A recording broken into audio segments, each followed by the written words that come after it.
Welcome back to the JB Sports Podcast. Today is Friday, December 19th, and we are back for another pod. Unfortunately, depends on how you look at it, but, you know, based on what our podcast is at its best, you will not have that today because me and Jace are both stupid and could not get our schedule straight and make sure we got this done. So, unfortunately, I say, guys, that's the natural thing is to say, unfortunately, you'll be having just a solo dolo version of the pod today because, again, like I said, we couldn't figure it out, but we still have to get a pod out. Have to make sure that happens because we have plenty of games to talk about. We have our picks to make, so here we are. I'm going to be here talking to the wall, talking to you guys, whoever's listening for a while. So if you are here for it and you're willing to listen on, cool. I appreciate you staying. If not, I totally understand if you want to wait, and I think me and Jace will both be podding early on next week. Obviously, being the week of Christmas makes it a little bit more difficult, but we will still be getting 2 podcasts out. Whether both of those podcasts will be both with me and Jace on is the question, but we will at least get one out with both me and Jace on. So that is a Javante Boozer guarantee. Sorry, it sounded really funny when I said it. So that's all I have. So without further ado, I'm recording this right around 7 o'clock. I definitely waited all day to kind of get this started. So I want to make sure to kind of get everything out before any games start because we do have the first college football playoff game happening in about an hour between Alabama and Oklahoma. And then the other 3 of those college football playoff games are happening tomorrow at, I think, noon, 3:30, and 7. And then we have 2 NFL games on tomorrow as well. I honestly had no idea until I went to write down all these games that are happening. And I saw like, oh, these games are happening on Saturday, which is crazy. Which, honestly, if you really think about it, it makes sense. College football does not have the full day anymore. There's only 3 games they have set up that day.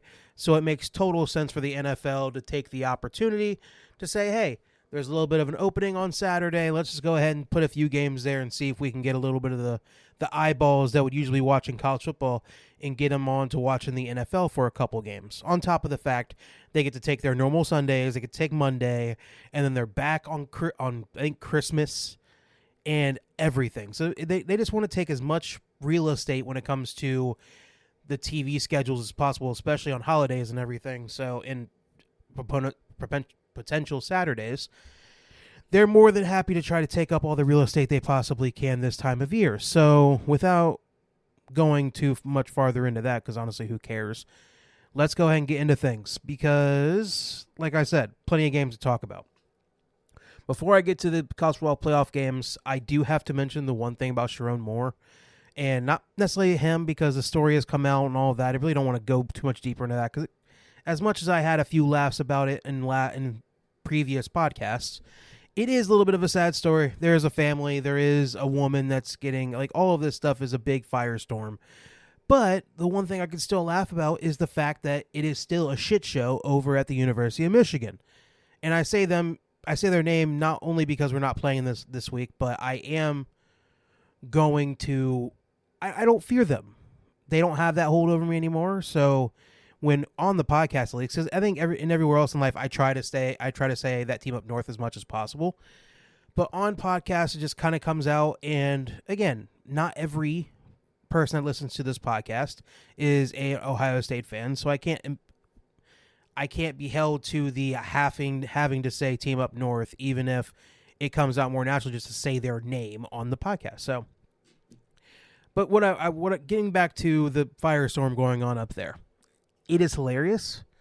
Is the craziest thing of all time because every day I've looked at social media since this whole thing broke, and I have had to see so many sources say or who is the best guy, and they're looking at their wish list. Kalen DeBoer's at the top of it, even though Kalen DeBoer said via a news, I think, a statement him and Alabama both made that he was going to stay at Alabama. He's happy there, but it definitely did not say that he had a new contract with Alabama, so now Michigan fans still have their hopes up that maybe he can be the guy. But if not him, they have 2 other guys sitting there waiting in the wings on them, being Why am I forgetting his name now? That's not good. Kenny Dillingham, the Arizona State head coach. Apparently, he's just waiting on speed dial, waiting on them to offer him the job, and he's going to take it right away because Michigan fans think that their school is so high and mighty that anybody would jump at the opportunity to coach at the University of Michigan. Because obviously he's at Arizona State. There's no way Arizona State would be better than Michigan at all, right? The place he's from, the place that's his alma mater. Maybe they don't necessarily have the resources that a place like Michigan has, but of course, it's a no-brainer. Kenny Dillingham would take the job automatically as soon as they're ready for him. And then if not him, they have a third guy on their ladder, which is Jed Fish, the current Washington head coach. And apparently he has been trying to go anywhere he possibly can for a while now. I think he was trying to get the Florida job and didn't get that. And he's been trying to keep kind of going up the ladders and keep getting these better jobs. Whoever kind of comes calling, as long as they're a step up, he's going to take that step. So, like, maybe he is the guy that is truly desperate. If they offer him, he'll probably take it right away, no matter the situation. But apparently, Michigan's too good for him, the guy that will obviously take their job, no questions asked. And they have two guys that have continuously said that they're still happy at the place that they're at, and they're like, hey, as soon as we come calling, they'll take the job. And apparently, they're waiting on Kalen DeBoer in that game tonight. They're hoping that the game goes terribly, so he can be hated by the Alabama fans, and then he would just automatically pick up his life and go to Michigan because that's a better fit. I'm not so against that idea because he is a guy from the Midwest. He is a guy at his best. He's done very well at everywhere he has been the head coach at. But apparently things haven't been going well. He's the guy after the guy. He's like the guy coming after Nick Saban, and I made that case well before he even took that job. Is that if you are a guy that wants to really succeed at a place like Alabama, why would you come after the guy that gave those fans all the success they could possibly want and more, probably what they don't deserve? Like, why would you want to put yourself up against that? I made that case that you should want to be the guy after that guy because you want to be the guy to not have to. You want to be the guy to. How do I say this? You want some other schmuck to be the guy to come after Nick Saban so they can kind of do a terrible job by comparison. Then you get to be the guy to come and save it after that guy does a terrible job because no matter what Kalen DeBoer does, he can go and win one or two national championships over the next 10, 15 years. That'll never amount to Nick Saban, and there will be a little bit of, like, not malice, but there will be a little bit of he can't be Nick Saban. And there's, like, a lot of crazy Alabama fans that, kind of like Patriot fans for a while, is that, like, it almost felt like winning was their birthright. So, like, there are a lot of delusional Alabama fans out there that just feel like they should be. It's their birthright to be at the top of college football. So so I just wanted to kind of talk about it. Not only the fact that they haven't hired a head coach yet, when the transfer portal is opening up on January 2nd or 3rd. So you have like a little over 9-10 days to get that figured out. Actually, no more like 11 or 12. Because it's like a week or two from now, and then you have that going on. They don't know if whether they're gonna keep their athletic director or not, because obviously that guy has been the same athletic director for the Harbaugh era, and then now the Sharon Moore era, and all of these guys that have been fired, that have been arrested, and all these things have gone on under that athletic director's watch, Ward Manuel. So they're deciding whether they want to keep him or not, or whether they're going to make him go too, to kind of try to clean the slate altogether of all of these different, what is the word I'm looking for? All of the different salacious stories that have come out about the University of Michigan over the last 5, 6, 7 years. So I just want to make sure to talk about that because that has been just a nonstop everyday storyline. And again, it might come to a head tonight if Alabama doesn't win their game against Oklahoma. And maybe he decides to, he does what what Michigan fans would like him to do and just pick up his life and run away from Alabama with his tail tucked between his legs to go coach at Michigan. But I just don't think that is necessarily going to happen. I don't. Because I think the guy realizes that he has been successful wherever he has been, and he's only 2 years in. Again, last year did not go as planned. This year, he has at least got them to a playoff, and they are a step above where they were last year. And like, I think here's what I'll say. I think I've thought about this in a way that I think the University of Alabama and the people running that place and the athletic director, I think they all understand that nobody is going to be able to fill the shoes of Nick Saban, right? And I think because of that, I think the athletic director in that university is going to be a little bit more patient with Kalen DeBoer, unless he totally tanks that fucking university and starts losing like 5, 6, 7 games in a season.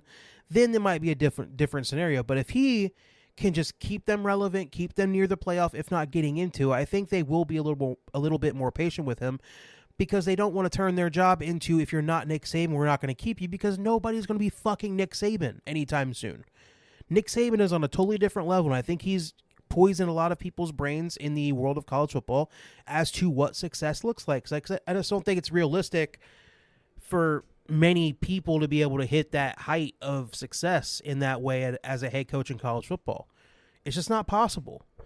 So I do think the school and the athletic director are trying to be a little more patient. It's going to be the fans that are going to make it hard on Kalen DeBoer and on that university, because they are the ones that have to reprogram their minds into understanding that winning a national championship every year, or being a part of the game, or being like in that mix every single year, year in, year out, is not your birthright. That is not where you need to stay. That is a mountaintop that people get to the top of and sometimes fall, sometimes can stick around for a year or two. And then there's like reset years. Like it is not as easy as what Nick Saban made it look like. So all in all, I just think all of that just goes to show like it's just a shit show going up there at the University of Michigan. And as an Ohio State fan, the guy that is a fan of the team that beat them this last year and stopped that whole losing streak from happening, and now we're in the playoff to hopefully go on and make a run at winning a second national championship in a row in the 12-team playoff era.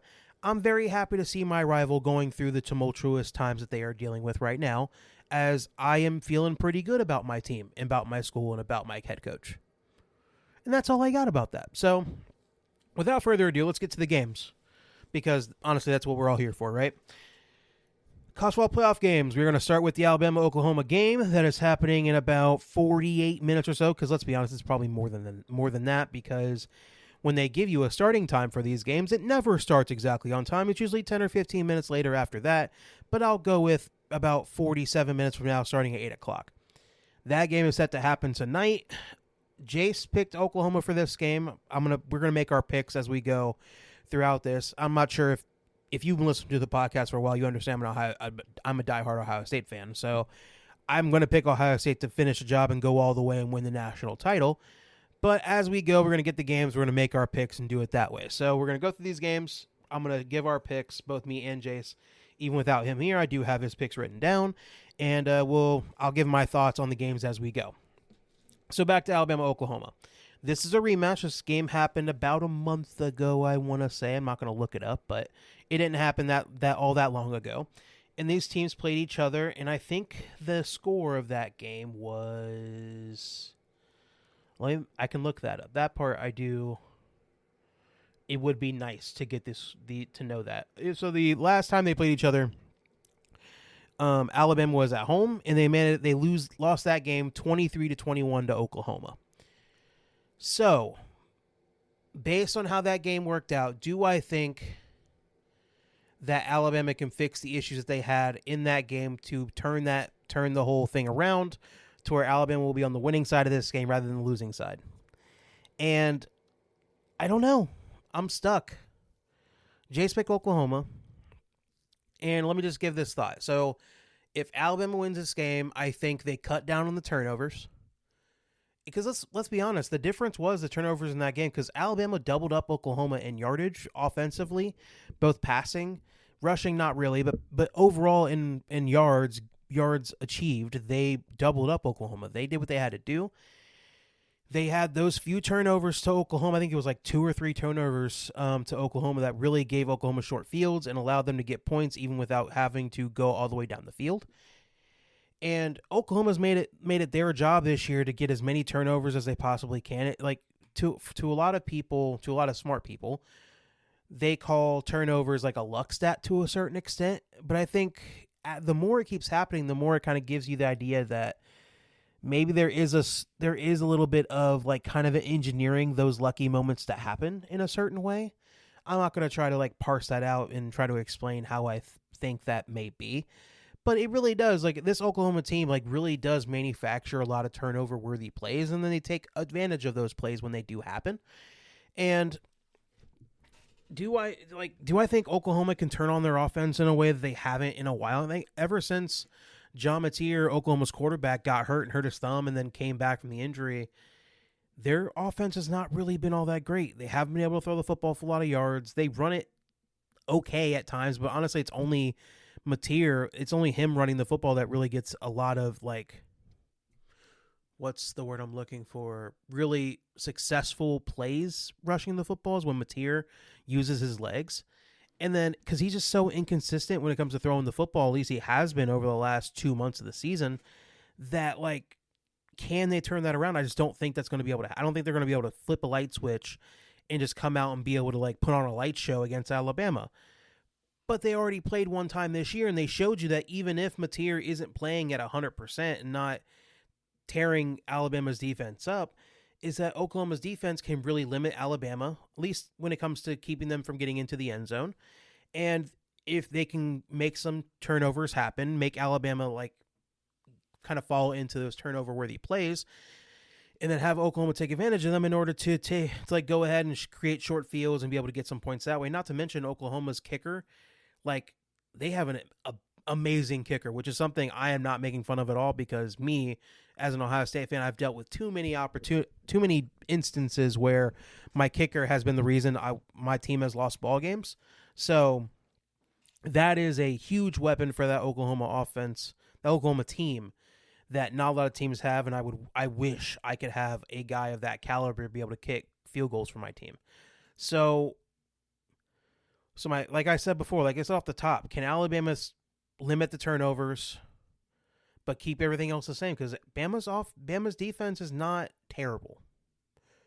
I don't think they're amazing, but I just don't think they're terrible. They don't really create a lot of pressure on you. Their secondary is okay. Not okay. I think their secondary is pretty good. And Alabama offensively, I think they have enough weapons. Like they can't run the football at all. Like they really can't. And I really think that does help Oklahoma's defense a lot, where when it comes to like, if you don't have to worry about Bama being able to run down your throat just normally when they get normal numbers in the box, like how are they going to run the football effectively enough to make you want to put more numbers into the running game? And then maybe be able to hit you over top of some of that passing game. So if like they're not able to do anything rushing the football, Oklahoma's able to put all of their resources to stopping the pass, and that'll only be more Oklahoma Sooner jerseys in the picture to kind of muddy the water for why am I forgetting Alabama's quarterback? Oh no. That's a bad time to forget his name. That's not good. Ty Simpson. So it's only muddying the picture for Ty Simpson to maybe throw those picks, because he has been throwing picks as of recently. Like the offense for Alabama throwing the football has not been as effective as it was like early on in the year, where they were really slinging it all over the field. Their wide receiver unit is good, but it's not amazing like it looked like everybody thought it was going to be when they started the season. And again, on top of the running game, I think it just makes it a lot harder, and they put all the pressure on Ty Simpson's shoulders, and I think it just makes it very difficult. So when it comes down to picking the game, I just think Jace picked Oklahoma, by the way. I'm pretty sure I mentioned it already, but I'm going to say it again. I think playing against Oklahoma in their house, and with Oklahoma having a few weeks off to be able to try to get healthy, and maybe Mateer could use that extra time and it'll help him out. And not to mention, Alabama has been dealing with some injuries as well. Apparently Ty Simpson has some type of back injury to where it's like really hindering his performances, and I think that might be a reason why he's been having such a hard time over these last few weeks playing, like be able to be as effective as he was earlier on in the year. So I'm going to take Oklahoma along with Jace,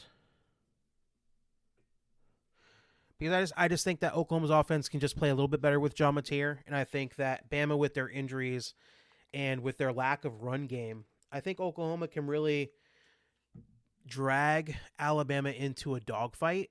And if that's the case, Oklahoma's defense is more than ready to do so. And I think Mateer, if they get that dogfight that they're trying to get, I think Mateer can kind of make a few more plays and maybe hold on to take care of the football just a tad bit more than Ty Simpson can. And I think that'll lead to an Oklahoma win in that game. All right. Next game. We have number 10 Miami at number 7 Texas A&M. How do I feel about this one? This is the game that'll directly lead to whoever will play Ohio State. So you can believe at noon tomorrow, I'll be butt in chair watching this game from start to finish to kind of make sure I know what my fate's going to be when it comes to Ohio State and who I'm going to have to root for Ohio State to beat in the next couple weeks. Well, I guess it'll be on New Year's Eve when Ohio State plays in their first game in the playoff. So how do I feel about this game? Jace picked Texas A&M to win this game. They're at home. I think that's going to be a very hard and raucous atmosphere for Miami to have to go through. I don't think Miami has been to a stadium like that all year. That's going to be a very crazy environment. Those Texas A&M fans are absolutely insane. They're going to be loud. They're going to be making a lot of noise. And it's just a much different environment than what Miami has had to go through this season. And the things I will give Texas A&M is that I think they're going to be a lot better coached. When it comes to their head coach, why am I forgetting that guy's name? A&M Mike Elko. Mike Elko has been a very good X's and O's head coach. He's a defensive guy, but when it comes to how he coaches his program, it's going to be very hard-nosed, going to be very disciplined. He is going to make sure that everybody knows their assignments, both offensively and defensively. And I think that's the blood of the way that he kind of builds his program. And I think that's a huge deal in a game like this where I think both of these teams are in their first playoff game that they have played.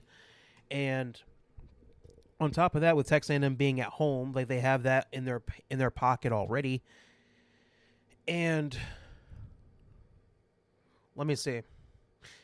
I'll keep with Texas A&M, then I'll get to Miami. Texas A&M on top of all of those things with Mike Elko and how he built his program and all of that, I think they have a very dynamic offense. Marcel Reed is a very huge weapon to have to deal with. They have two very good wide receivers to throw to, and I think they're Mario Craven and there's another guy too. I'm forgetting his name, but they have two very good wide receivers to throw to. Their offense is very dynamic. They really can run the football.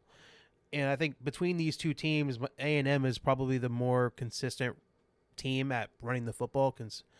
From pretty much all season, Texas A&M has been a better team at running the ball. And defensively, Texas A&M is definitely a weaker team defensively.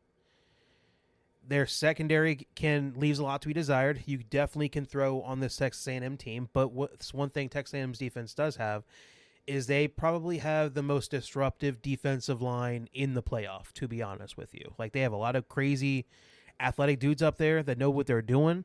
They make a lot of big plays, and they get after the quarterback. They make the quarterback feel uncomfortable and kind of force them into making some decisions faster than they would like to. I feel like it does kind of add a lot of disruption for the opposing offense.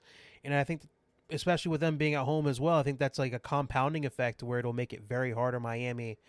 And I'm forgetting the quarterback's name for Miami. Sid the Sloth himself.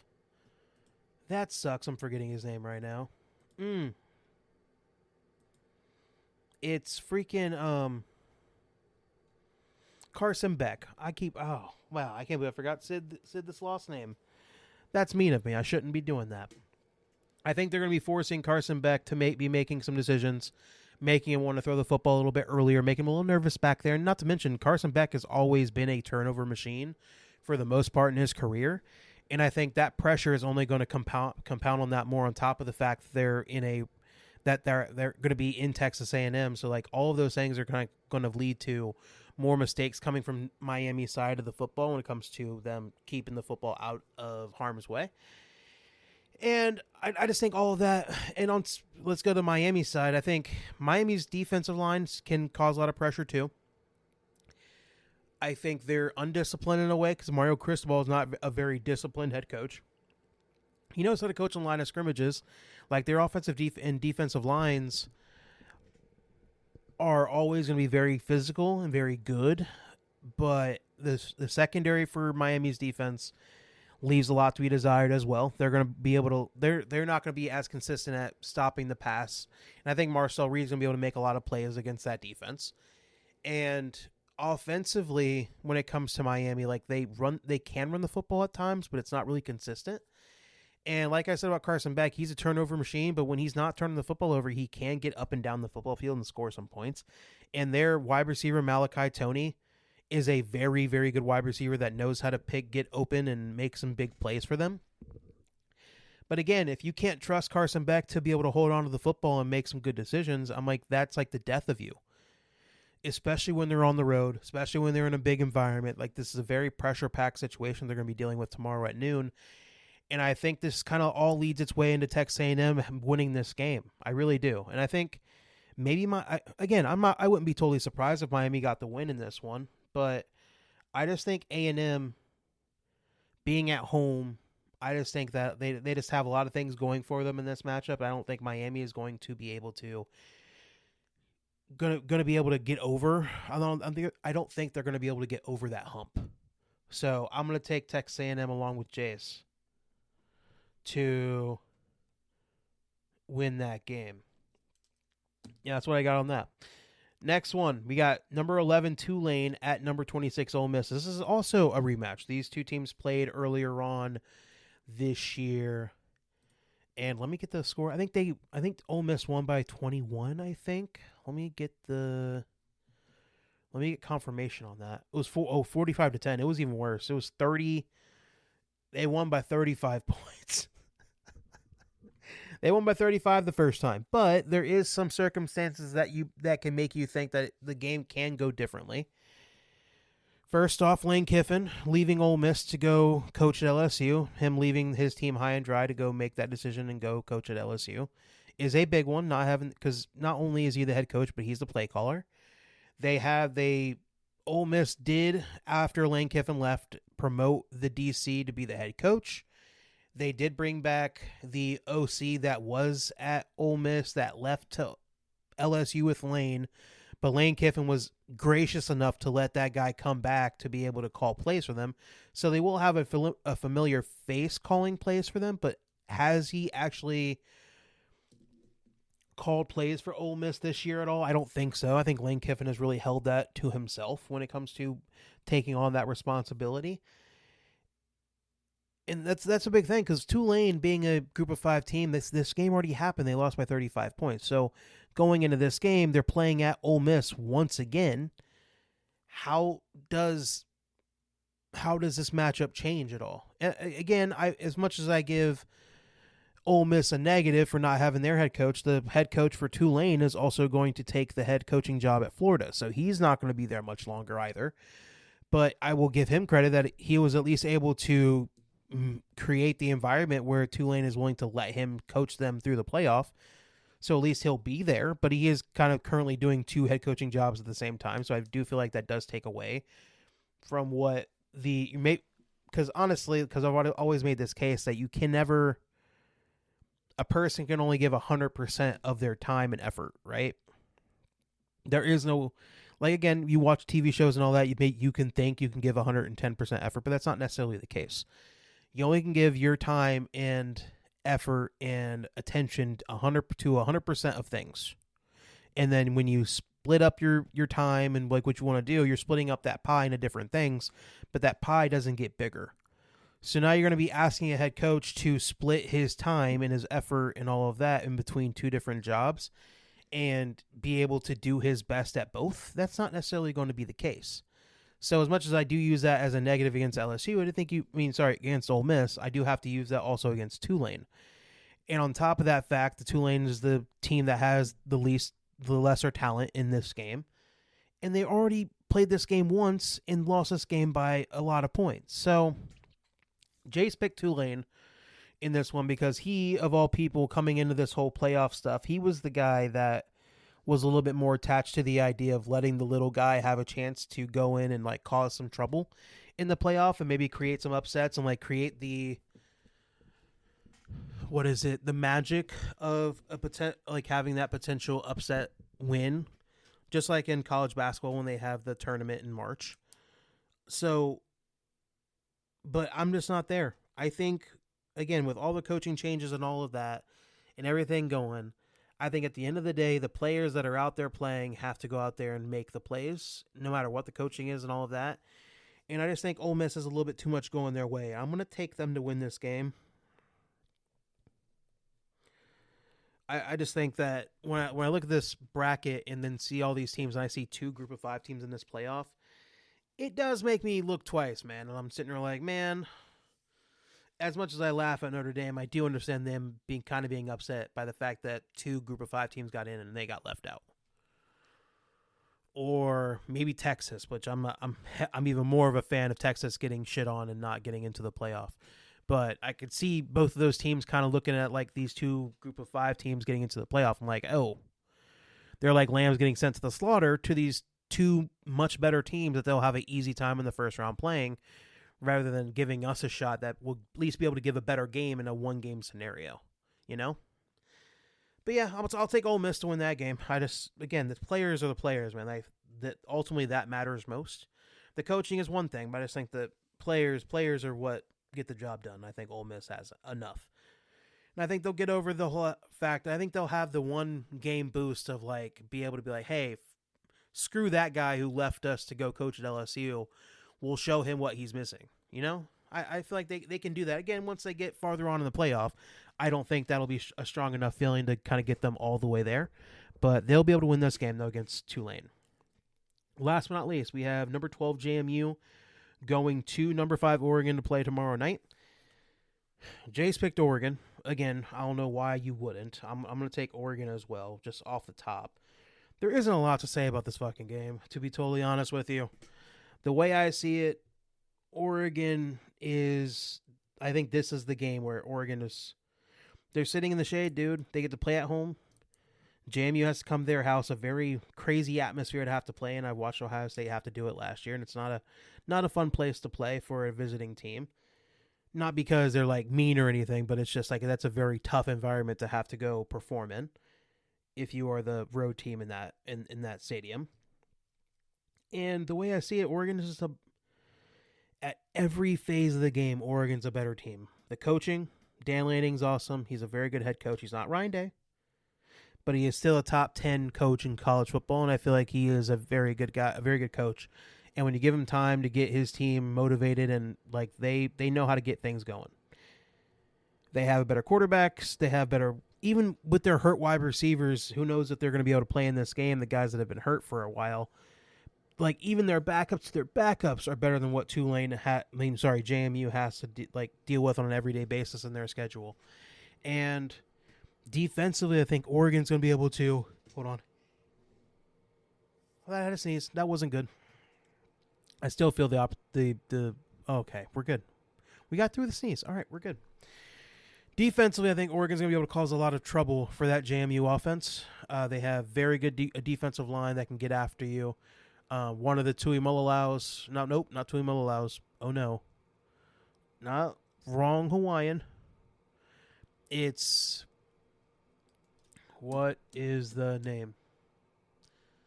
Oh, no. It's the brothers. Why am I forgetting? This is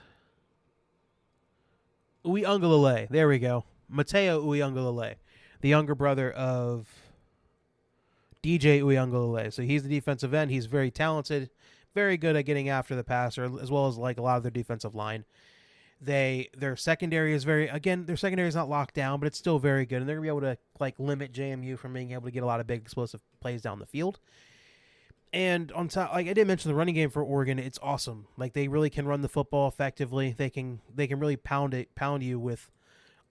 They have multiple running backs that can all play and all get very tough yards and create the big plays that they need to. And then Dante Moore, all in all, man, he's just gonna be able to make a lot of big plays down the field. If he gets the protection he needs, and he can sit there and survey the field and like read the defense, I feel like he's gonna be making the right play more often than not. And then when he does make the decision to go ahead and throw, he throws a beautiful ball as well. So I just doubt that JMU will be able to get the pressure on Dante Moore to be able to get him off his spot. And if that's not happening, I just don't see a way that like Oregon doesn't rain hellfire upon JMU. So I think Oregon is a huge favorite. I think they're like 21-point favorite in this game. I feel like that's for a good reason. And I just think Oregon's going to get the job done. I feel like that's a very easy game. Again, this is another 2 years in a row now where the 5 seed gets the easiest fucking game against a group of 5 team that has no chance. Again, last year, why am I forgetting their name? Because it was Texas that had the group of 5 game last year, right? No, because it's Arizona State. Who had the group of 5 game last year? Hold on, let me see here. College football playoff.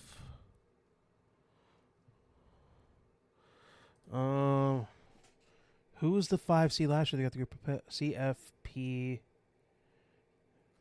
2025 bracket.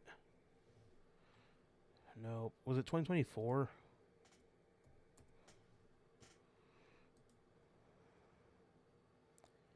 So the 5 seed last year was Texas, who got to play Clemson. But it was like not necessarily the 5 seed, but it was the...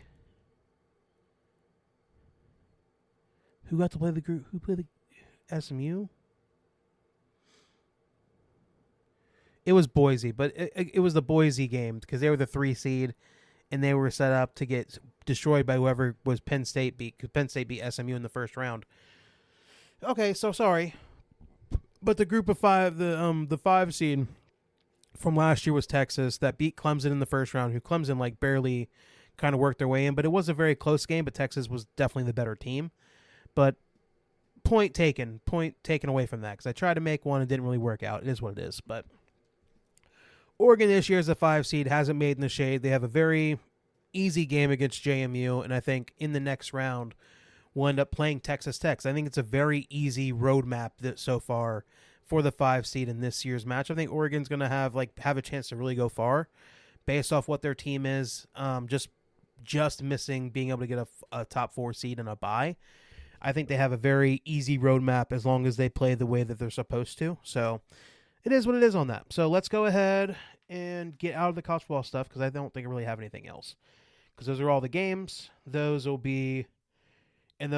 have the 4 teams waiting on them being obviously Indiana at the 1 seed. They're waiting for whoever wins against Alabama and Oklahoma.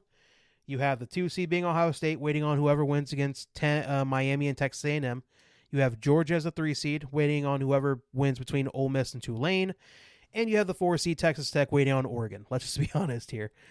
James Madison has no chance to win that game against Oregon tomorrow. So you have Texas Tech at the 4 seed waiting on Oregon to play them in a couple weeks. So that's what we got on that. Those are all. We'll keep going and next week we'll do the reactions to all these games. And then when it comes time, we'll make our predictions for the next round and then do the reaction, just like we always do. We'll keep that going as we go. And then any stories that come out between now and then, like the Michigan stuff, whenever they get their head coach figured out, and then all the transfer portal shit. And I do want to talk about that because there's a lot of quarterbacks going into the portal. But I'm going to let that sit for right now and wait for some things to settle. And then we'll talk about it next week when we'll just have the reaction and then a little bit less to talk about. So I'll kind of leave it until next week to talk about all the quarterbacks going into the portal and how insane it's going to be when that portal finally does open up for teams to be able to really get these guys to start moving from where they're at to where they're going to go. So let's go ahead and get out of that and go to the NFL.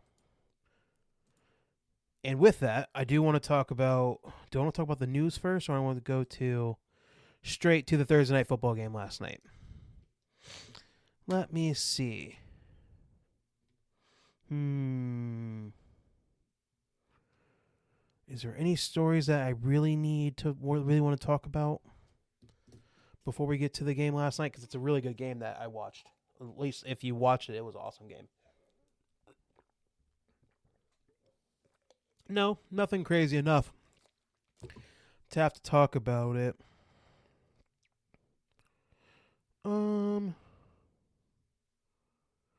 No, I ain't got nothing. So let's go ahead and get to the games. We'll start with the reaction to the Thursday Night Football game that happened last night, again with the Rams and Seahawks. You had the Rams going to Seattle. These were two 11-3 football teams, I believe. They're both 11-3 going into last night. It was an awesome game. I think me and Jace have both been real proponents of like, hey, these are the two best teams I think in the NFL. They have been awesome all year. You have the Rams, like, with Matthew Stafford tearing it up and playing awesome with Puka Nacua and Devontae Adams, and that defense is really creating a lot of pressure. And you have the Seahawks with, you have Sam Darnold and throwing to JSN. They have the tight end Barner, and then they have their two running back monster with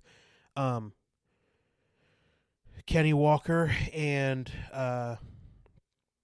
the other guy. Why am I forgetting his name now? It's a nope. Oh no, that sucks. I'm forgetting his name. It starts with a CH, isn't it? No. Hold on, I'll get it. Goodness gracious, I was on such Charbonnet, Zach Charbonnet, and I didn't mention the Kyren Williams and Blake Corum running back duo for LA, who is a very good running back duo in their own right. Awesome game last night.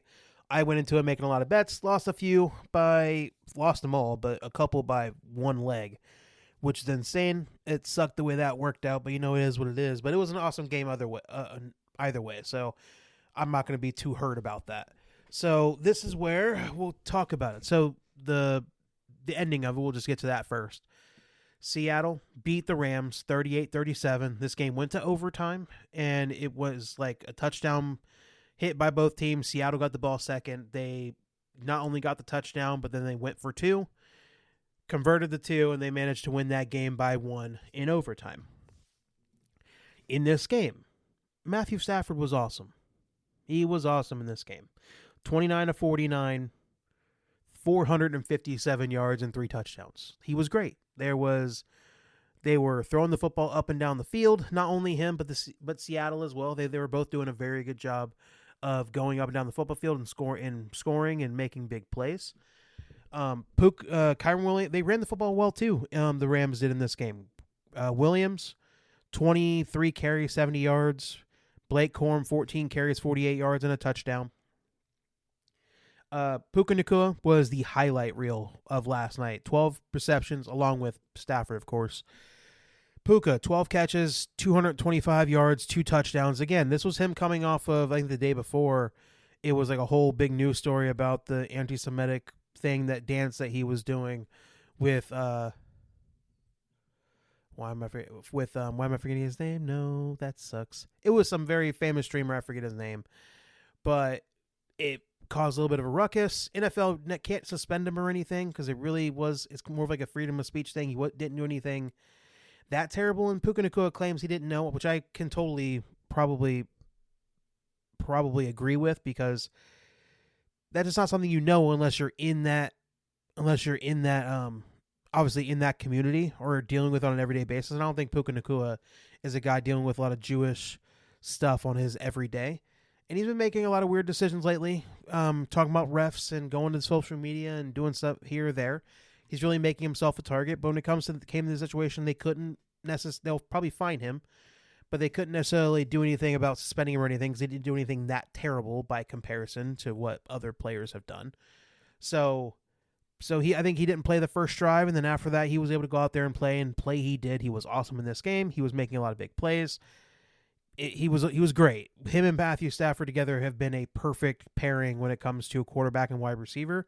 And this was without Devontae Adams last night. So it wasn't like they had the crazy number 2 receiver Devontae Adams out there that kind of takes away some eyes away from Puka Nacua. It was Puka Nacua and everybody else. It was Xavier Smith, Khalil Kanata Munfield. You have Davis Allen. You have Terrence Ferguson. These are guys that are catching passes from Matthew Stafford other than Puka Nacua last night. They were all getting passes. They all were effective. Blake Corum, Kyron Williams, Jordan Whittington, Kobe Parkinson, Terrence Ferguson. There's like 4 different tight ends getting passes, getting receptions in this game. And Puka Nacua was the main guy. And like even with Seattle knowing that Puka Nacua was going to be the main focus of the Rams offense, they still couldn't stop him. And he was awesome last night. I think the difference in this game, because let me get to the Seattle first, and then I'll talk about what I really did think turned this game. Sam Darnold, 22 of 34, 270 yards, 2 touchdowns, 2 picks. Those 2 picks were huge.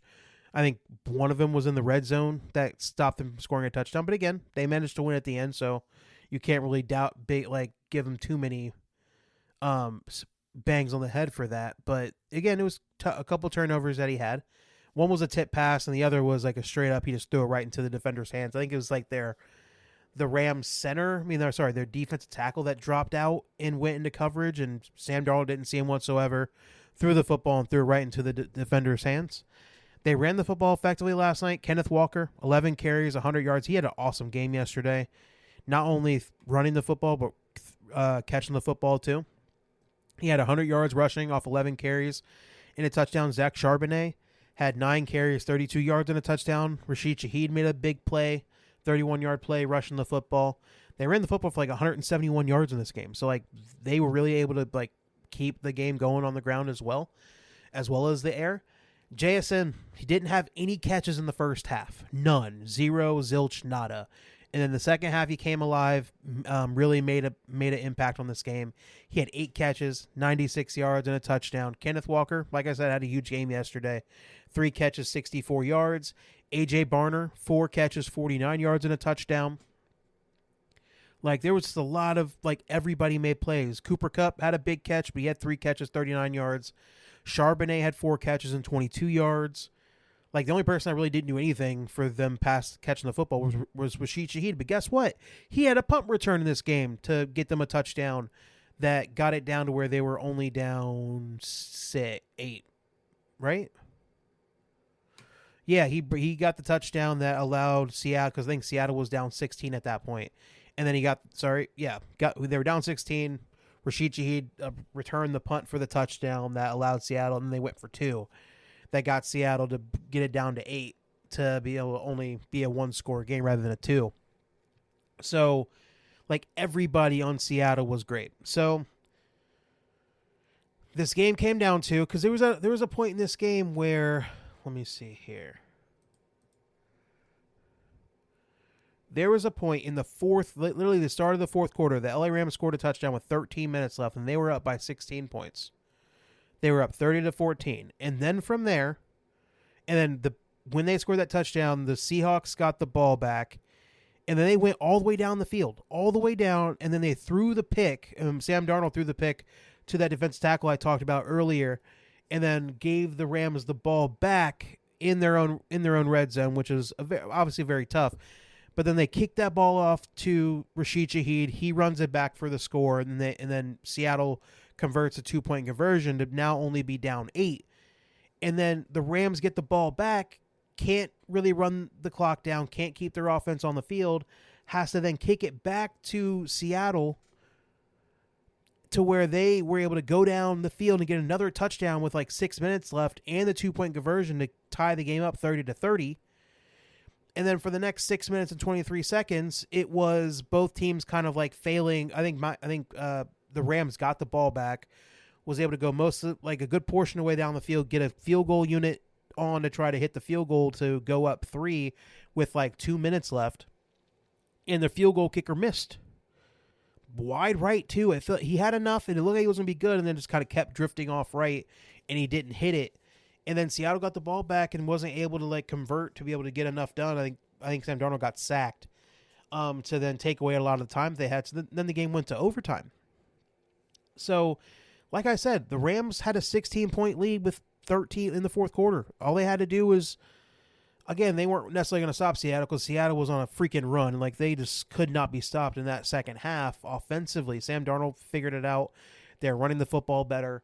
and they were just keeping their team on the field, just kind of getting big chunks down the football field. The Rams weren't going to stop that, but even when they got the ball back, as effective as Matthew Stafford and Puka Nakua were, if they could have just taken the air out of the football a little bit more in that second half, maybe they could have won it. But they couldn't. Didn't work out that way, but it ended up going to overtime, both of these teams. LA gets the ball first. They take the ball all the way down the field, and they get the touchdown with Puka Nakua getting the 41-yard touchdown pass and getting the touchdown to go up 7. And then guess what? Seahawks get the ball. They not nickel and dime. They get big chunks down the field, and then it ends with JSN getting the touchdown pass from Sam Darnold from like 4 yards out, and then they go for 2 and get the. I think there was a tight end. It was like a third string tight end that hadn't caught a pass all game. It was Eric Saubert got the catch for the 2-point conversion to win the game. Again, amazing thought by Seattle, because if you're going back and forth in this game and nobody can really figure it out, and then you go to overtime and then you get the coin toss knowing you're going to get the ball second when you choose to kick the ball off in overtime, this is a perfect play. And like, hey, when these two teams are going back and forth and you know this thing's going and you've been practicing all week, usually there's a 2-point play to be practiced. There's one play that like, hey, we get in a situation, we need a 2-point conversion. This is the play we're going to run when we got to have it.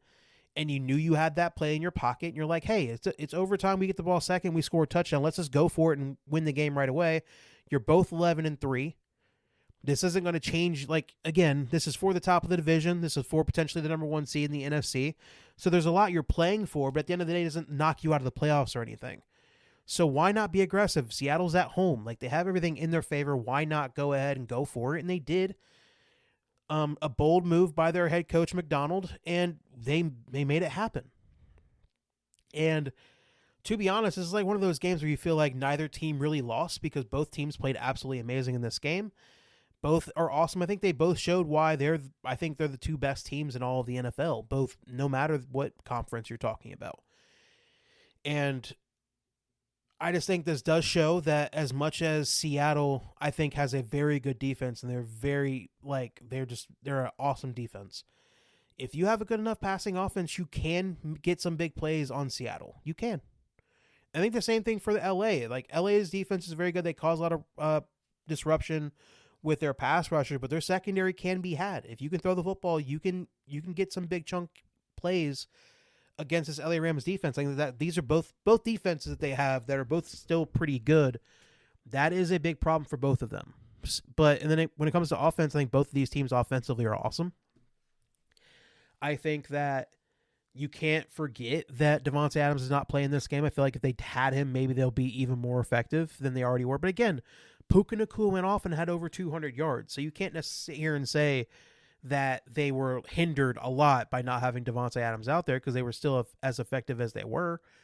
But this was just an awesome game, dude. I don't feel like either way, you shouldn't feel terrible for losing this game. Maybe the Rams feel a little bit of not buyer's remorse, just regular remorse for having that 16-point lead and not being able to do a little bit more offensively to take more time off the clock. But again, this is a game against 2 very good teams. I think you just have to leave it with your head held high and know, like, hey, this is probably a team you're going to face again in the postseason. Like, this might be the team you're facing that might keep you from getting to a Super Bowl if you let them. So I just feel like these 2 teams have nothing to be down about coming out of last night. It was an awesome Thursday. This is the best Thursday night football game all year long. I think it really was. It was an awesome game. Oh, and last thing I want to talk about, because I know this is where I wish I would have had Jace, right? Because he has been the proponent more on Matthew Stafford's side on this than I have. And I've been a little bit of a negative Nancy when it comes to this idea. But Matthew Stafford, man, I was thinking about this as I was watching the game last night. And I know I've been pretty negative about him and like his lack of like what he was able to do with Detroit. His lack of Pro Bowls, the winning wasn't necessarily all that great until he got to the Rams. And I've been one that was a little bit doubtful when it comes to what his prospects look like of him potentially being a Pro Bowler, not Pro Bowler, but a Hall of Fame guy. and whether he deserves it or whether he's done enough in the NFL and his lack of Pro Bowls and his lack of all pros and all of that. But man, when I watched him last night, man, and there was like this one play where he hit the touchdown to Puka Nakua. It was a touchdown, right? Yeah. He did the no look. It was kind of a look because he was able to kind of peek it out of the corner of his eye. But it really reminded me of the play that he made in the Super Bowl against Cincinnati, which I mentioned to Jace last night when I talked to him about it. And I mentioned that play, and it pissed him off because, again, that was against his team and all that when he did it to Cooper Kupp in the Super Bowl. But he had a play very similar to that. And you know what's funny is that people were talking about, oh, it's less of a no look because he saw it out the corner of his eye. But I thought that throw was harder because not only was he looking the other way, which again he still was able to see Puka Nakua out the corner of his eye, but he had his body open to the outside of the field like he was going to throw to the flat or something like that, and he threw across his body to still get that throw over to Puka Nakua, which I thought was a harder throw because I just felt like that was all arm. He wasn't able to get anything else into that other than his arm, and he threw it on target, on point to Puka Nakua without barely seeing him out the corner of his eye to make that play happen. And I thought about it, and I was just like, man, I know I've talked a lot of shit, and I know I've been a little bit against him when it comes to getting to the Hall of Fame and all that, but seeing him play last night, man, I just couldn't help but feel like that's a Hall of Fame quarterback. Maybe he doesn't have the Hall of Fame achievements. Maybe he goes and they make it all the way to the Super Bowl. He gets a Super Bowl MVP. He'll have his second Super Bowl as a Ram, and like obviously if he does that, like it'll be signed, sealed, delivered. He'll be in the Hall of Fame. But even without that, man, I saw him playing last night. I've been thinking about his time with the Rams, and again, his time with the Detroit Lions were less than what he would have wanted, what the Detroit fans would have wanted, with how talented he was and how good he was. And even without all of the personal accolades, I couldn't help last night but look at him and be like, man, like if you just watch a player play, and if you've watched enough football, you could just tell a guy like that is different. And that's a feeling I get when watching a lot of players play. When as much as I've watched football over my last, let's see, I'm 29. I really started getting into football at like 10, 11, 12, something like that. Probably not, around 10. So like last 19 years of watching football in my life, and I just like when you see it, and I feel like I'm not saying I'm the most keen of football eyes, right? But I feel like even me being rudimentary when it comes to knowing football in comparison to some of these dudes that will forget more football than I'll ever know. It's just watching Matthew Stafford last night, I just got the feeling that that's a Hall of Fame sort of player. That's a Hall of Fame guy. That's a Hall of Fame player. And watching him play, he's, what is he, 38? 38 years old right now. Let's see, I think he's 38. Let me make sure. He's 37. So at 37 years old, like, he's looking like playing the best football he's ever played. Like, and I'm talking about, like, he's playing very good football. And I just can't help it. And again, he got hit. He got a big hit done on him last night. And he looked like he was like pointing at the middle of his chest, like it was like a bruised sternum, a broken sternum bone or something like that. Bruised. But again, even throughout his NFL career, he's been a guy that has like been very mum when it comes to injuries. He's not telling nobody.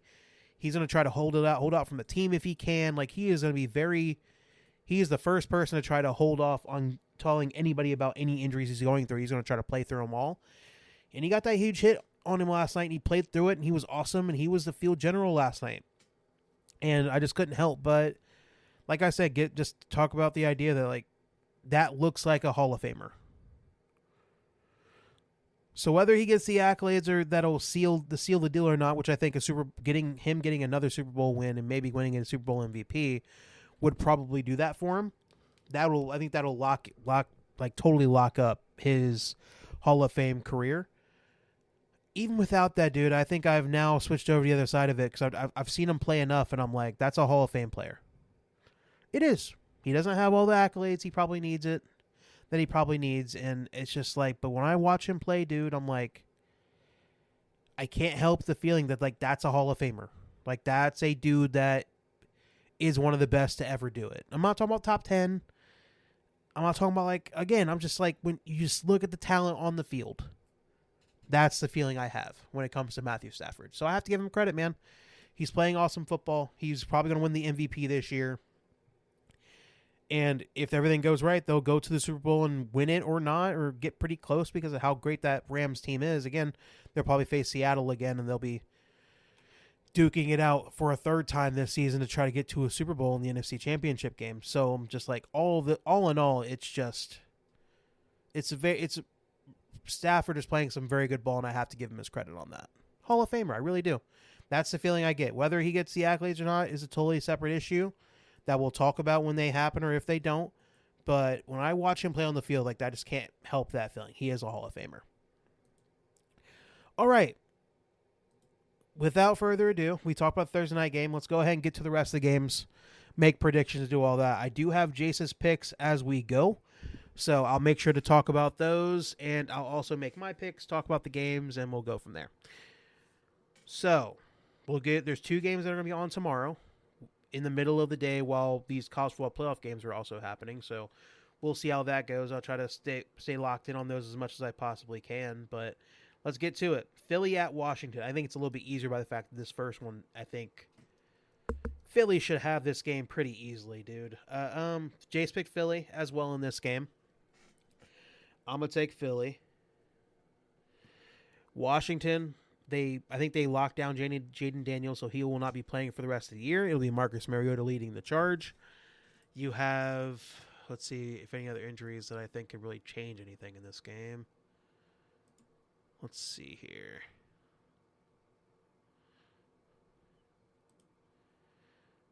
Philly and Washington, injury-wise.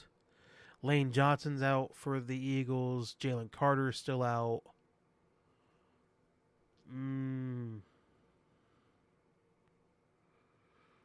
Yeah, those are a couple big injuries.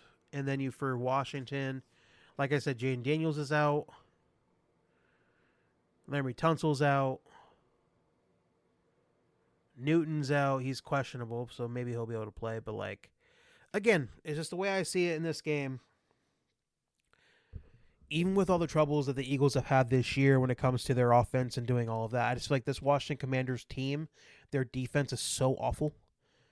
I just feel like the Eagles will be able to get their offense together enough to go ahead and go out and beat this Washington team to a bloody pulp. Again, like I said, this Washington defense is absolutely atrocious. Their secondary is insanely bad, like so bad. It's so bad. It's a travesty that they have a defensive-minded head coach and their defense is this awful. Like, that's how bad it is, and it's insanely bad. So I think Philly will be able to get their offense together enough to win this game. I don't think this game will be all that close. I think the Eagles will go out there. I'm not necessarily saying they'll blow them out, but I'm saying I think the Philly will have an easy enough time. They'll get the ball to all their playmakers. I think this is one of those games that kind of ease down any type of internal pressure that they might be going on with that offense, with A.J. Brown, with Devontae Smith, with Jalen Hurts being able to throw or not throw the football. Not to mention the running game, getting the ball to Saquon. I feel like they'll be able to feed all of the crazy monsters offensively enough to kind of keep the pressure down. And I think defensively, Philly, I think they'll be able to get enough going all around for Philly to win this game without much of an issue. Next game, you got Green Bay going to Chicago. You have Green Bay now without Micah Parsons because he tore his ACL in the last game that they had. And then going into, I think that's the only big injury I have to think. I think Christian Watson may not play in this game either. Let me check because I think he went down hard last game. Let me see here.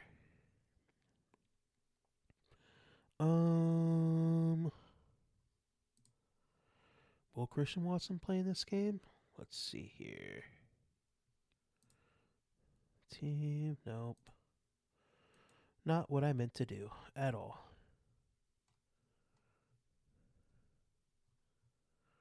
Full injury report. I gotta make sure I see these. Let's see. Green Bay Packers. EFG. Christian Watson is questionable. We're dealing with a chest/shoulder injury listed as questionable, so he may or may not play, as well as Josh Jacobs. Dontavian Wicks is also questionable. So, they do have a few injuries on their offensive side of the ball. Not to mention, I already mentioned not Miles. Micah Parsons not playing due to his torn ACL. And then they're going to Chicago.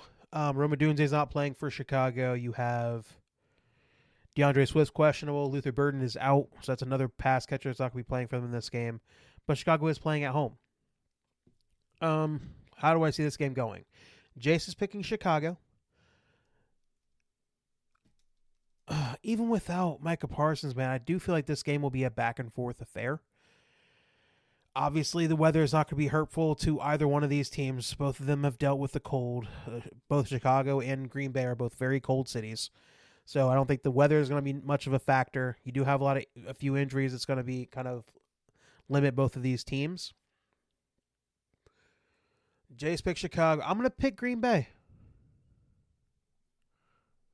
What do I have to lose right now? Because I think I'm already down 6 or 7 games already this season.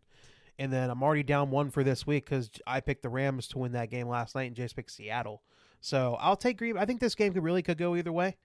I think if I had to choose which quarterback I think can be more if I had to put money down on who I think would be able to put up a better performance, I think I'd probably go Jordan Love. Even though from a game out perspective, I've always been a proponent of not being able to trust Jordan Love, but you can't really trust Caleb Williams either. So I know Caleb had a great game last week against the Browns, but I think the Green Bay defense is definitely better than that. Again, they don't have Micah Parsons. It is a huge piece of their defense not there, but I do think that all in all, I just think they have. I don't think because Cleveland's defense is very good. They can get a lot of pressure on you, but their secondary is a little suspect at times. So I don't know. I'll pick Green Bay. I think this will be a back and forth affair. Again, it came down to the last play last time with Chicago and Green Bay in the last game they played each other earlier this year. So I'll take Green Bay. I'll take Green Bay to win on the road. And not to mention, win Chicago, because they definitely have a sore spot when it comes to Green Bay, because Green Bay has beat them so much over the years. When Aaron Rodgers was the quarterback there, I think he barely ever lost to the Bears. And then I just feel like that pressure comes back a little bit. Even with as much success as the Bears have had this season, if they get to a point where they get down on this game against Green Bay, I think their fans can really suck all the air out of the room if they can get a little nervous about how that game goes. And that nervous energy may come back into play to where it kind of is almost a downside for playing in your own place. So it could be a little bit of a downturn if the fans kind of get a little nervous about how this game is going. Next game, New York Jets going to New Orleans. Jace picked New Orleans. I will match him in that game. Again, do I trust either one of these teams? I definitely do not. I think Brady Cook is starting another game for the Jets in this game. And then you have New Orleans with Tyler Shuck. He's been playing some pretty decent football as of recently. I think last week they got the big win against Carolina. So I think they have been a team that's been playing better football as of recently, especially offensively. And I think all of that leads to, and not to mention the Jets have been just been going nowhere fast. And again, Brady Cook being their third string quarterback now having to make starts for them is definitely not a helpful point when it comes to trying to pick this game if I'm trying to pick the Jets. So I'm going to take New Orleans to win that game, especially with them being at home. Next game, Buffalo at Cleveland. Jace picked Buffalo, so will I. I think Cleveland with Shedeur Sanders has been an up and down sort of feel. Shedeur was awful last week. It was very, very bad play by him. Again, I'm not going to try to make any big sort of assumptions about Shedeur and what this all means and all that, because I tried with Jace last time we potted. Didn't really go all that well. But again, maybe I should just kind of let it breathe a little bit, see what the rest of the season is, and then we'll have the Shedeur conversation after. Because again, Shedeur is not going to be the reason this team either wins or loses these games, because they're playing, I made the case that they had a very tough slate to end out the year when they made Shedeur the starter for the rest of the season. So I'm like, why should I be down on him if they lose? Because they probably were going to lose these games anyway. So I'm not going to put all the blame on him if they do lose these games because they were probably going to lose. So I'll take Buffalo. I think Josh Allen is, even against a very tough Cleveland defense, I think he'll be able to make enough plays for them to win this game. He'll be throwing to tight ends. He'll be throwing a few times to the wide receivers, but not all that much. And I think they'll be able to rely on James Cook to go out there and run the football effectively. So I'll take Buffalo. Not to mention Myles Garrett. He's like 2 sacks away from the sack record. I don't think Josh Allen would want to be the guy that gives Myles Garrett that record. So I think Buffalo will win that game. Next game, Kansas City at Tennessee. This is the first game for Kansas City without Patrick Mahomes, with him tearing his ACL and LCL last week. They're coming to play Tennessee, a team that has been doing very little all year. They've been pretty bad. They're looked at as like probably the worst team in the whole NFL. And the question is has Kansas City given up as a team?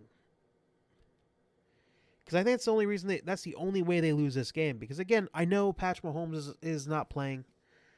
I know that they've been struggling all year, but they still have a lot of big names on that team. They have Chris Jones. They still have why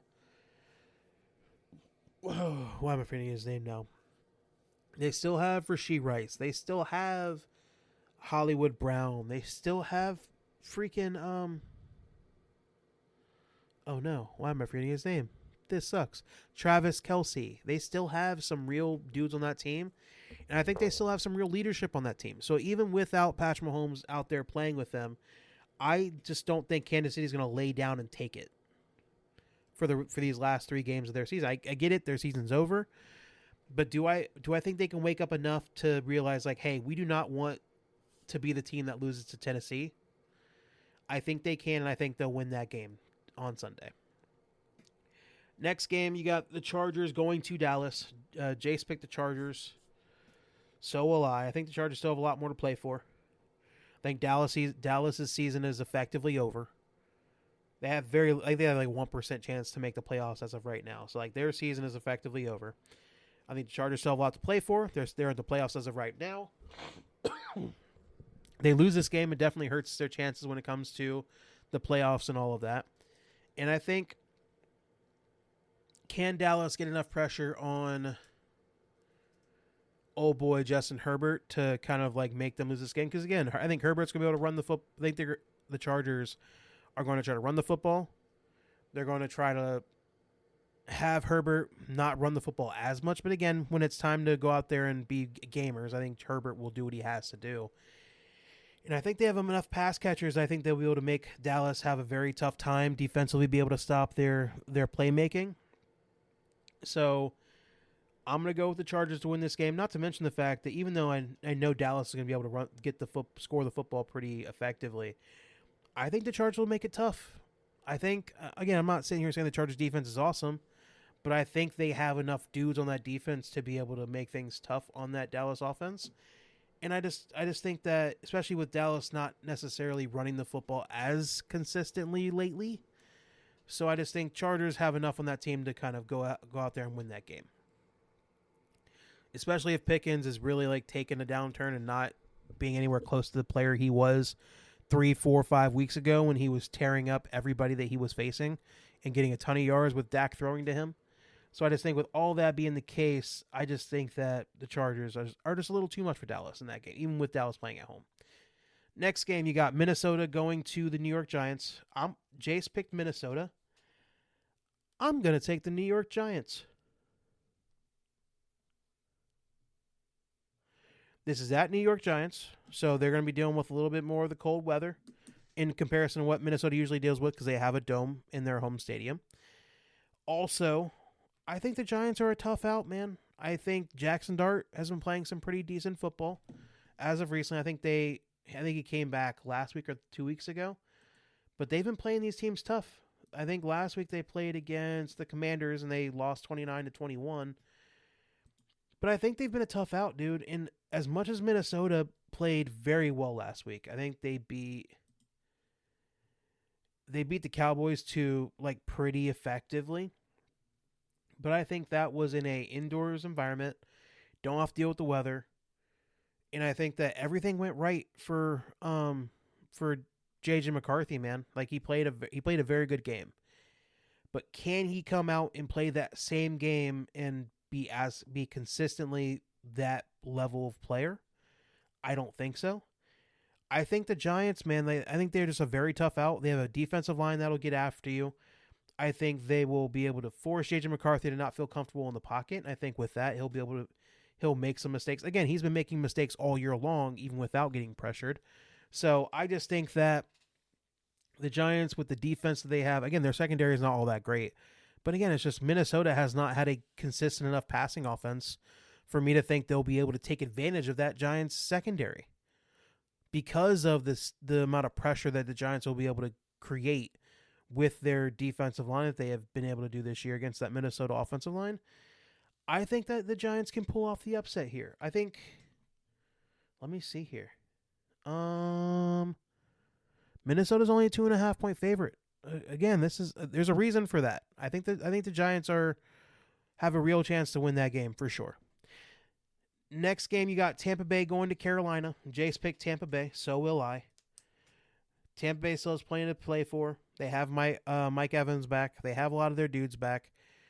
Bucky Irving, like they lost that game last week in insanely bad fashion to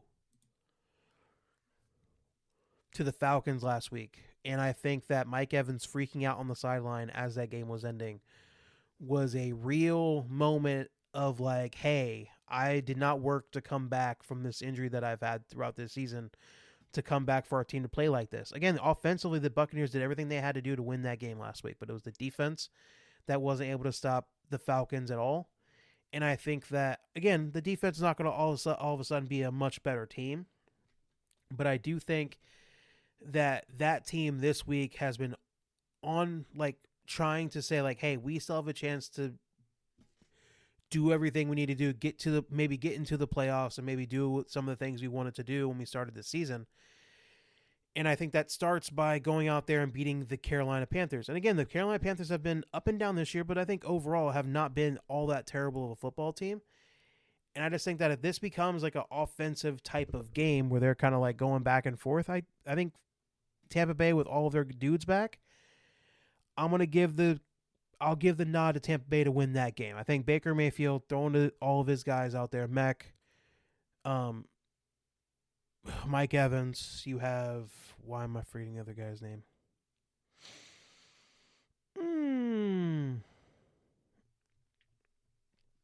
Why am I forgetting the other wide receiver? This sucks. I'm forgetting his name right now. Chris Godwin Jr. So Chris Godwin also out there. Like, I just think that they have a lot of dudes that they have a lot of real leaders on this team that is going to be able to knock it into all their heads that they still have a lot to play for this season. And I feel like they have to beat the Panthers twice over these next 3 games to maybe make that happen and win the division, to make the playoffs. And I think they'll get the job done and win that game tomorrow on Sunday. Next game, got Cincinnati going to Miami. Jace picked Cincinnati, and so will I. Main culprit is because Miami is bad.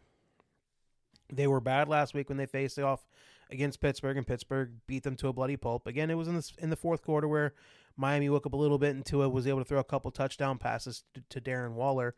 But even Miami wasn't happy with what they got out of Tua because they have now benched him, and they're going to be playing Quinn Ewers in that game against Cincinnati. And from what I've seen out of Quinn Ewers when he has played this season, has not been great. Again, he hasn't played in a while, so maybe he's taken some steps forward. But when you compare that to Cincinnati, when you have Joe Burrow, you have Jamar Chase. I'm not sure if T. Higgins will be playing in this game. I probably should check that, to be totally honest with you. Let me see here. Cincinnati. T. Higgins is questionable, but they're saying he might have a chance to return. But if I just look at this game, I'm just sitting there like, it'll be decent weather. It's in Miami. Maybe it'll be a little rainy, but other than that, I think it should be fine. And I think as bad as Joe Burrow has been over the last couple of games, I think he will be able to have a little bit more of like a he's been down. He hasn't been playing well, and he's been like you could tell emotionally he hasn't all the way been there. But I think going out there having a good game against this Miami Dolphins team could be a little bit of a nice little change of pace for the Cincinnati team. And I think he'll go out there, he'll play some better football. Again, it's not like Miami's defense is going to be able to take advantage of any real, like, unless Joe Burrow hands a mistake on a silver platter to that Miami defense, I just don't think they're going to be able to take advantage. So I think Cincinnati, led by Joe Burrow, I think we'll go out there and at least try to have a good game offensively and kind of get things going in the right direction.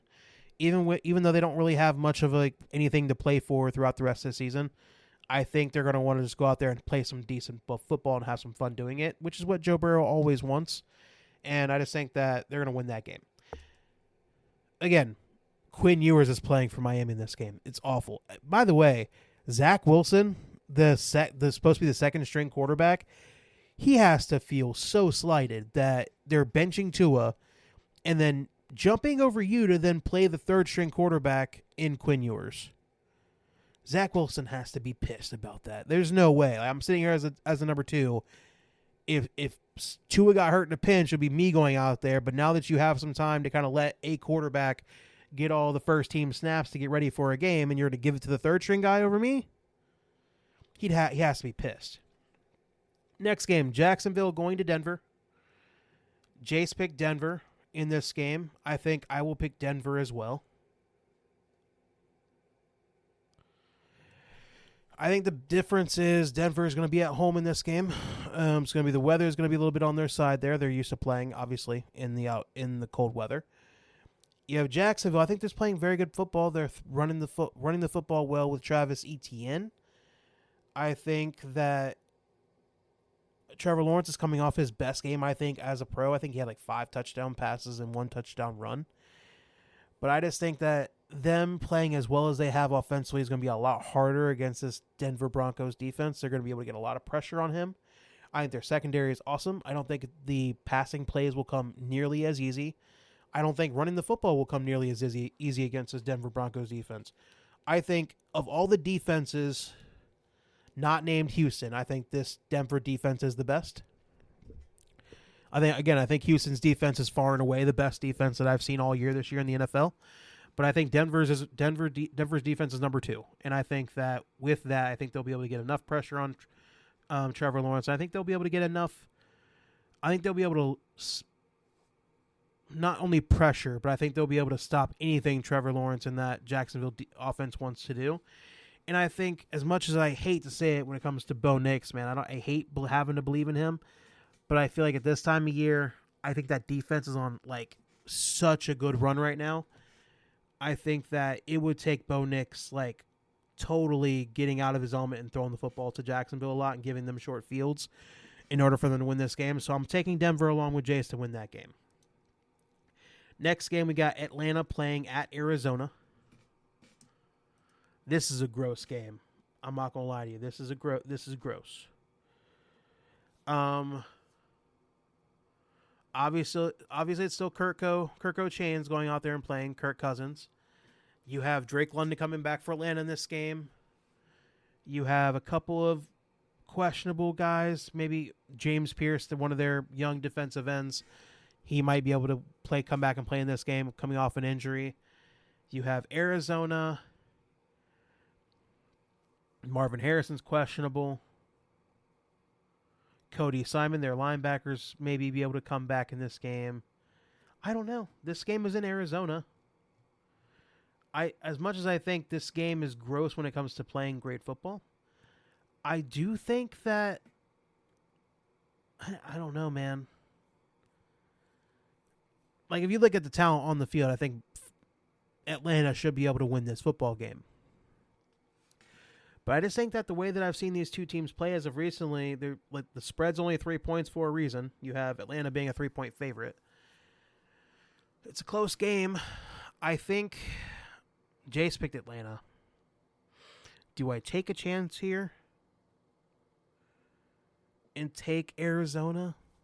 Nope, I can't do it. I can't do it. I know I'm desperate to try to get some wins, to try to catch back up, but I can't go against what my football mind is telling me. I'm not saying it's a great football mind. I could be totally wrong, and Arizona wins this game.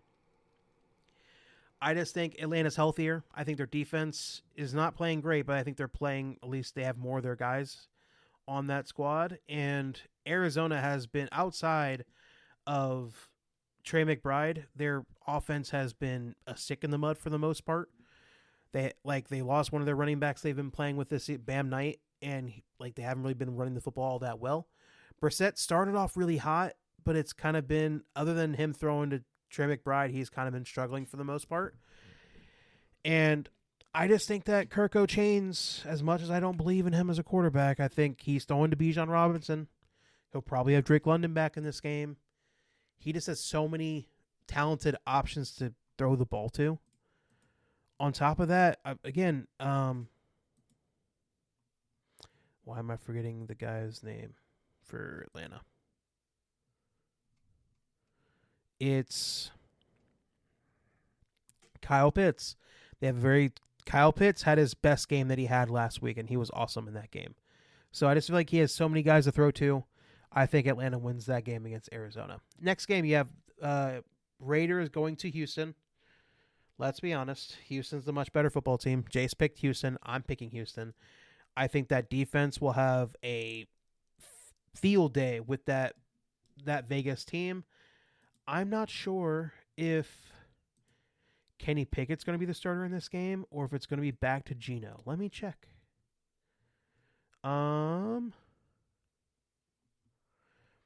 Geno doesn't have an injury designation, so he is back. He'll be able to play in this game. So, again, it's not like it's going to be a big difference because I think Geno has been awful this year just as much as Kenny Pickett has.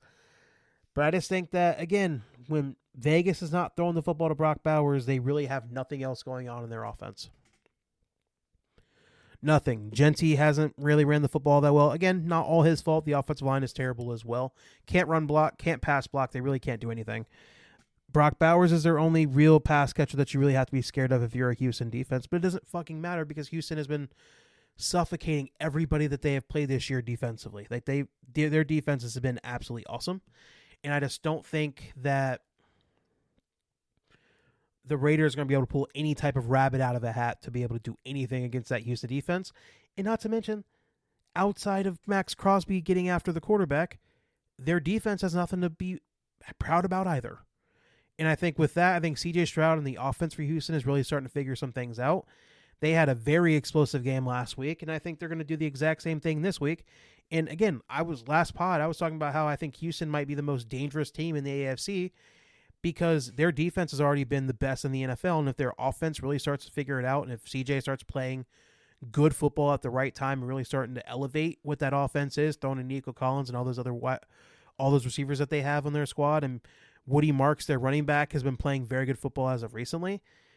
I feel like Houston is really they're really on the right trajectory right now of getting to the playoffs, playing their best football, and really can make a run here.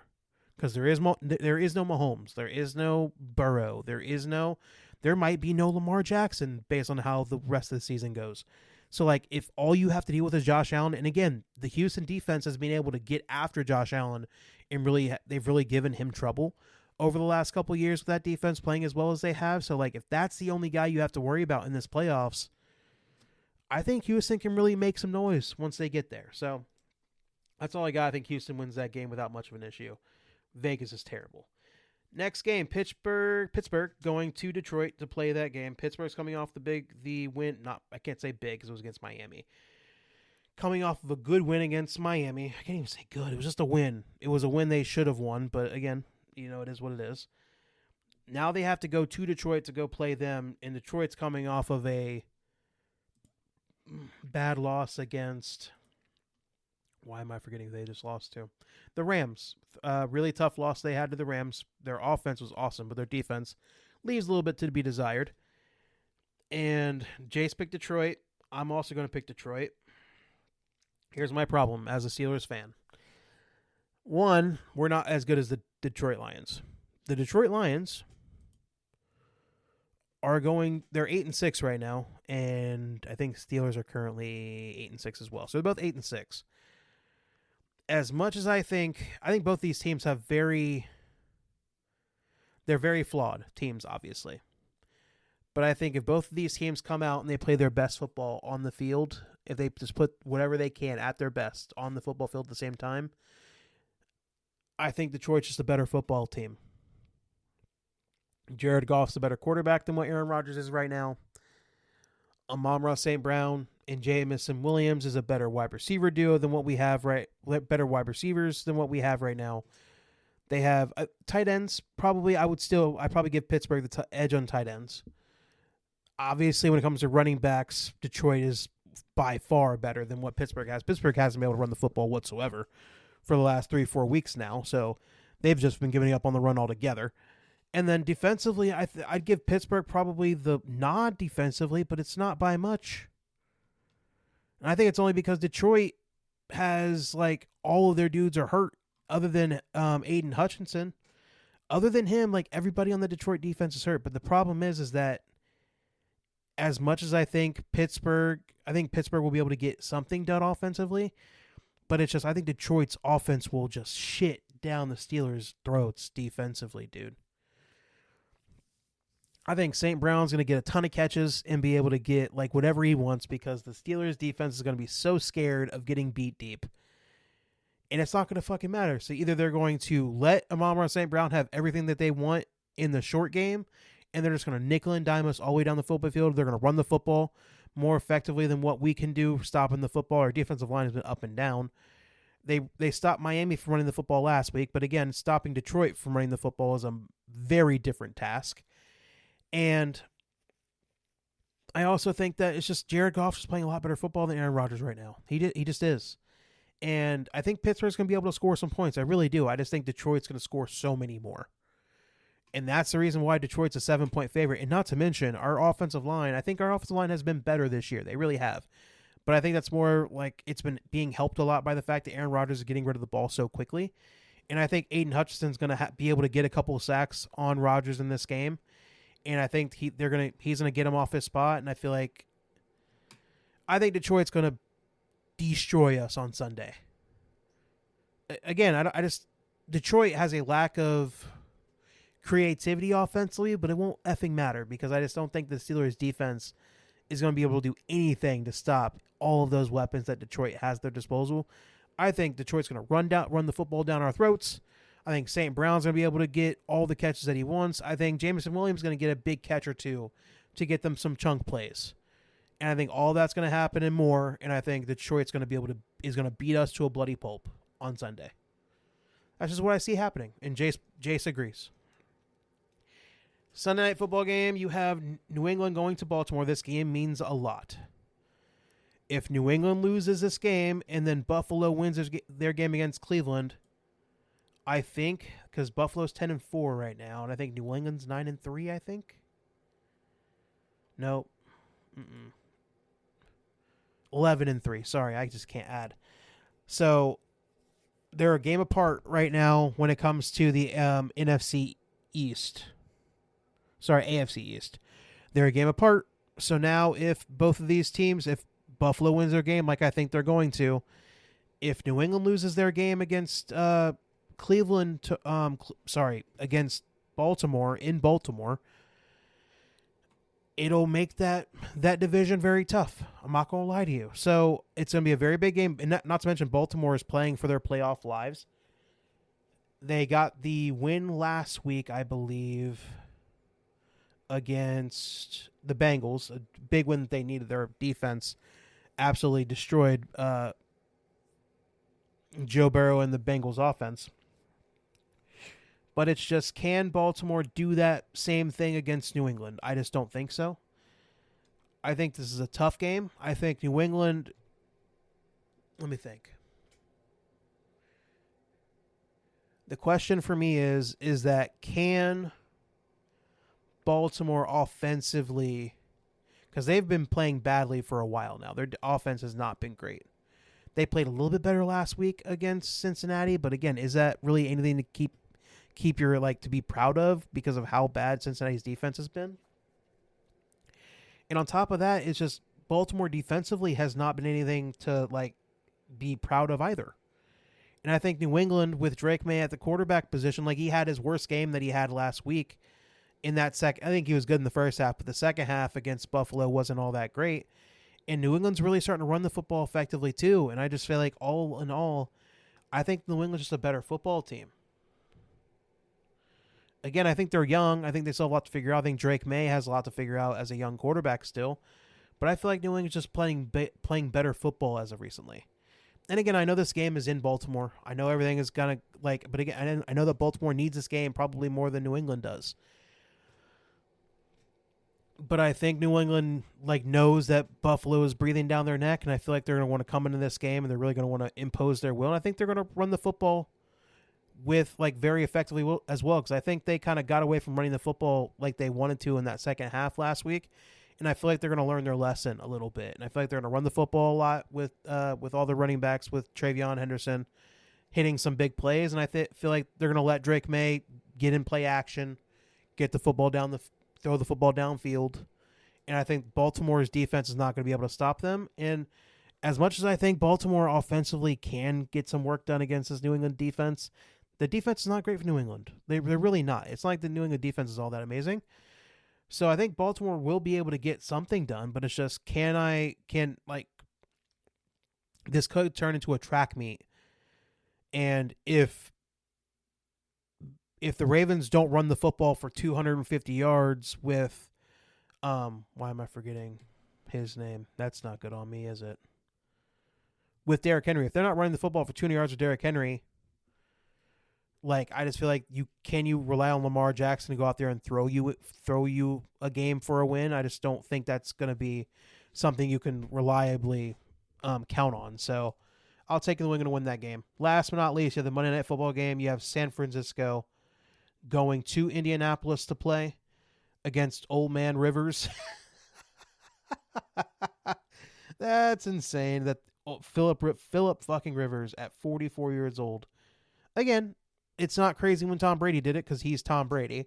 But when it comes to everybody else, I think Philip Rivers coming back after 5 years of not playing any football, being a Hall of Fame semifinalist, coming back and playing last week was an insane thing to watch altogether. But they lost last week, but I think he played better than what I thought he was definitely going to. But then now you have San Fran going to Indianapolis. Again, when you think about it, San Fran is a worse defense than what Old Man Rivers had to face last week against San Fran. And he was looking okay then, so maybe he can be better now. But I just think that San Fran's coming in. I don't think they're going to sit back on their heels and let Phillip Rivers just sit back there and feel comfortable. I think San Fran's going to want to get after him.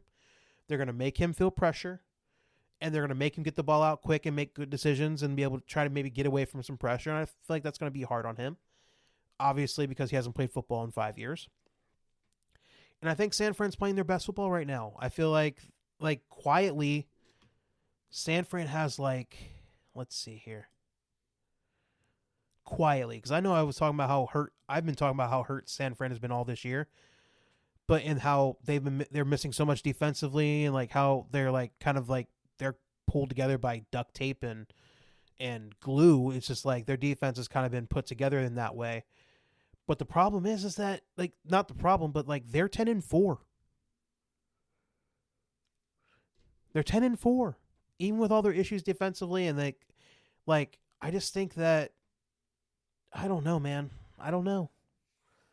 I do know. I'm not gonna sit here and act like San Fran is playing good football right now. Christian McCaffrey is playing good football.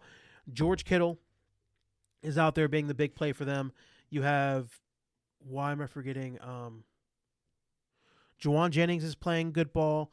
They do have Ricky Pearsall. He is questionable with an ankle injury, but they're saying he might be able to come back and play in this game.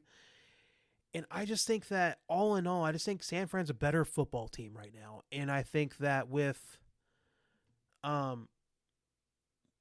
am I forgetting the quarterback's name? Why?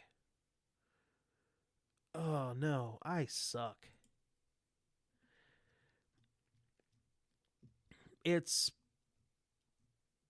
Man, I'm awful at this. Brock Purdy.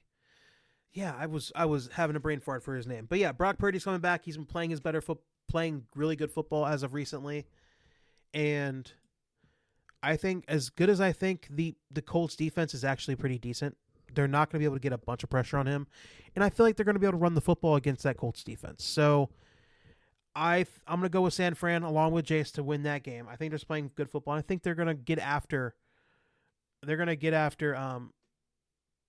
oh no, why is this the time that I'm having brain farts right now? They're going to get after Phillip Rivers and make him feel a lot of pressure. And I feel like they're going to really make him feel it. So I think with that, I think he's not going to be able to play as well. I think he's not going to be able to get the ball out as well as he needs to. And I think all in that, I think San Francisco is playing a lot better football. I think they're able to run the football. Brock Purdy is going to be able to get the ball out to his receivers when necessary. And I think San Fran's going to win this game. Again, it's not going to be them blowing him out because the Niners do not know how to blow out really anybody. But they are going to be efficient. They are going to get the ball down the field. And I feel like they're going to win the football game. And that's all I got on that. I think San Fran's going to win that game against Indianapolis. And that's about it. That's all the games. We made all of our picks. And when it comes to that, we have one split. Is that only one more split? Yeah, that's it. I was a little bit of a bitch. I'm not going to lie to you when it comes to picking games because I know I need to come back. I know I'm down one game for this week already, but it's just a lot of those games I wasn't trying to take a chance. But, it is what it is. Again, I feel like if this would be so much harder if we had to do point spreads. And I know I'm going to have to get Jace to do this at some point because, again, he's getting more into betting and all of that. But as of right now, we're still picking the game straight up, so I have to be a little bit smarter about it. So it is what it is. I have to kind of take out that 6-game lead that he has on me little by little. But I have a lot less time to do so now with only being 3 weeks left on the season. So, I have to be smart. I can't let the lead get any bigger. So I have to play a little bit safer now, already being down 1-0 based off of the game last night. So that's it. We about hour 41, so not too bad. No, I've gone longer sitting here by myself. As of right now, I have not been keeping track of that game as of the Bama game going on right now. It's about 3 minutes and 45 seconds left in the first quarter. Oklahoma's currently up 7-0. So I'm going to get off of this pod and go watch that football game and then also watch the rest of the games that are going to happen this weekend. We will be back on Tuesday to do the recap of all these games in college football and the NFL. Talk about all that as we go. And hopefully it'll be both me and Jace coming on the podcast on Tuesday. And, I think there'll be 2 podcasts next week. Whether it'll be both of us here for both podcasts is going to be a question. But we definitely will be doing this podcast for 2 times next week without question. So I'll be able to guarantee you that. And that's about it here. So I have nothing else to really go on about. So I want to go watch some football now. So without further ado, let's end the podcast here. If you've been listening for a while, we appreciate you. If you're just now joining on, hopefully you like us and enjoy us enough to join us on this ride of talking about sports in the dumbest way possible. And if this is your first pod you've listened to, hopefully you go and listen to a different podcast with both me and Jace on there to get a better idea of what this podcast is when it's at its best. We know with 2 brothers sitting here talking to each other, talking shit, talking about each other's teams, and getting into it, making jokes and all of that. And then if you do decide you like us and you want to join us on this journey, if you could do a couple things for us, we'd appreciate if you could like our podcast, subscribe to the podcast, rate the podcast 5 stars wherever you listen to us. We're pretty much available on all audio platforms out there, so there's no need to go looking too hard for us. We're out there. And then share us with friends, family, enemies, anybody you feel like could enjoy the podcast we put out on a weekly basis. Also being 2 times a week during the football season. We would love if you could do that. And then last but not least, if you could follow us on Twitter and or X, whatever you'd like to call it. At JB Sports Pod is the podcast handle. At Jovante Boozer is my handle. And at Jace Boozer1 is Jace's handle. So without further ado, I'll end the podcast. So I usually hand over the podcast to Jace to do the outro, but this is it. So have a great day. Have a great night. Thank you guys for always listening. We appreciate you. And we will see you guys next week. Goodbye, y'all.